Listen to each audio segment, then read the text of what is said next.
So eto na nga mga Habibis, magdi-dinner na naman at tinanong ko si Habi David kung anong gusto niyang kainin. Hindi pa raw siya nagugutom at parang wala daw siyang ganang kumain, di ko alam kung bakit, nakakaloka. Pero dahil nasa mood ako ng pagluluto, nakita ko tong adobo namin sa ref. At wala na rin kaming tinapay, kaya naisipan ko magluto ng adobo pandesal. Kaya niready ko na mga ingredients ko, flour, sugar, salt, water, milk, isang itlog, tsaka isang egg yolk. And then yeast at tsaka butter. So gagawa muna ako ng dough, nilagay ko yung yeast sa ating warm water. At isa-set aside lang yan at hintayin na mag-activate yung ating yeast. Nilagyan ko din pala siya ng kaunting sugar lang. Tapos hinalo-halo ko lang ng very light bago ko siya iset aside. At habang hinihintay ko yung ating yeast, nag-start na rin ako mag-mix ng mga ingredients. Iniligay ko muna yung kalahati ng all-purpose flour, tapos nilagay ko yung asukal, asin, and then yung milk, saktong-sakto, kalahating cup na lang yung natira namin, nakakaloka. Inilagay ko na din ang isang itlog at saka yung isang egg yolk. And then minelt ko yung butter sa microwave, nilagay ko na rin dyan. And after a few minutes, ayan, nag-activate na yung ating yeast, kaya nilagay ko na rin sa ating mixture. Nagugas na ako ng kamay ko, tapos nag-start na ako mag-mix ng ating mga ingredients. Nung nahalo ko ng mabuti, tsaka ko naman iniligay yung natira nating mga harina. And then, i-mix lang ulit mabuti hanggang ma-form na yung ating dough. At eto na nga, ready na siya for kneading. At dahil tinatamad ako mag-knead using my hands, gagamit na lang ako ng stand mixer. Kaso medyo maliit yung ating stand mixer, kaya hinati ko muna sa dalawang batch yung gagawin natin. Isasalang ko lang yan for about 15 minutes siguro per batch. At habang nakasalang ang ating dough sa stand mixer, eto si Ate Rose, hinimay-himay na niya yung ating adobo. Natira naming ulam niyang kahapon. Pinagawa kong adobo flakes kay Ate Rose, gagamitin natin yung pang-filling mamaya. And after about 15 minutes, eto, ready na ang ating dough. Nag-ready ako ng bowl, tapos nilagyan ko yan ng olive oil bago ko ilagay yung ating dough. Tapos pinindot-pindot ko lang ulit ng very light yan. Parang ganyan, char. At nung okay na, nilagyan ko na siya ng cling wrap. Tapos isa-set aside lang natin yan for about 1 hour. And para mas sure, tinakluban ko na rin siya ng 2 cheesecloth. And after 1 hour, eto, umalsa na ang ating dough. Kaya naman pinindot-pindot ko ulit ng very light yan.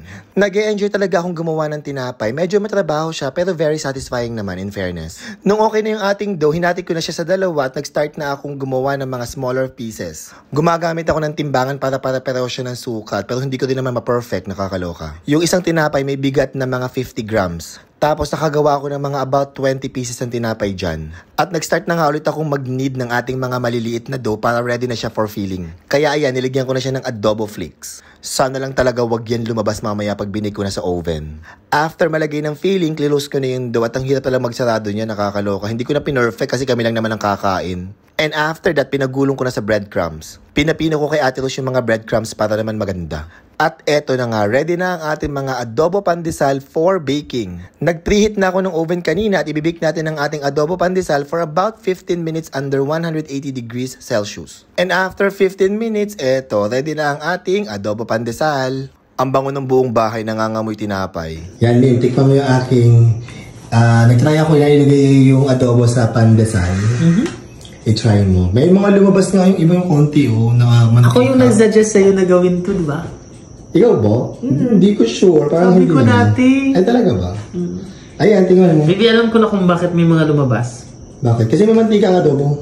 Hindi, sabi ko din kasi ayoko na, baby, dapat siksik lang yung adobo. Ay, oo, dapat yes. laman, kasi ayoko na. Ang hirap, tingnan mo. Anong pwede ko tikman? Kahit alin dyan. Tingnan mo to, nasa gitna. Ito? Yan. Hindi lumabas yan, tingnan mo. Mainit pa, baby. Mas maganda nga, mas freshly baked, di ba? Ayun, walang lumabas na mantika yan. Paano pag mapasok ako? Galihipan mo na lang. Sige nga, tingnan mo. Isatiin mo sa gitna. Para makita natin yung loob. Gandahan mo, yan. Ayan. Ano yung parang asado lang, diba? parang shopo lang, diba? Tingin. Ay, it looks really nice. Tingin. Yaw. Baby, dapat nilagyan mo ng itlog. Pwede bang adobo may itlog? Yan baka mapanis, hindi ko sure. Oh my God! Ano? Achieve mo yung parang asado. Sige yung asado, adobo lang naman talaga yun. Hindi Chicken to? Pork. Chicken. It tastes Alam mo like ano asado. yung natirang adobo natin yan? Even smells like asado. Parang hindi No, it's adobo. Oo nga, pero smells like asado. Asado is, iba. Ano? Yung tinapay malambot. Yeah. Malambot. Ang tinapay, perfect. Ay, yung lasa, okay naman? Oo. Tama yung alat mo. Ang sarap nito. Ayun yung aking adobo ng isang araw. Sayang kasi. You wanna watch a movie sa taas? Yes, later. Ito kakainin? Yep, sige. Patigil ko muna kay Ate Rose. Ate Rose. Ate Rose, halika, tingnan mo. Tingnan mo na. Kalahati lang po. Ito na. Bakit? Hindi mo kaya ubusin? Hindi ko po maubos. Sige. Tikman mo Isa na yan. lang. Maliit lang po yung bituka. Tikman mo nga. Mainit ba? Tama lang po. Tama lang yung init. Ang sarap, sir. Mm. May ulam ka na may pandesal ka. Tawang-tawa ako kasi. Yung mga nanonood sa'yo, sabi nila, ganun po talaga no, yung ganun na lagi mo sa talaga. Ang sarap po. Kakasabi lang niya ngayon. Ang sarap po. Yay! Masarap naman po talaga. Oo, diba? Pa. Justin, tikman mo itong pandesal. Adobo pandesal yan. Hawakan mo ito, dalawa sa'yo. Tikman mo. Malambot? Rock? Pasado? Diba? Patingin? Adobo. Yan. Adobo pandesal. Sarap.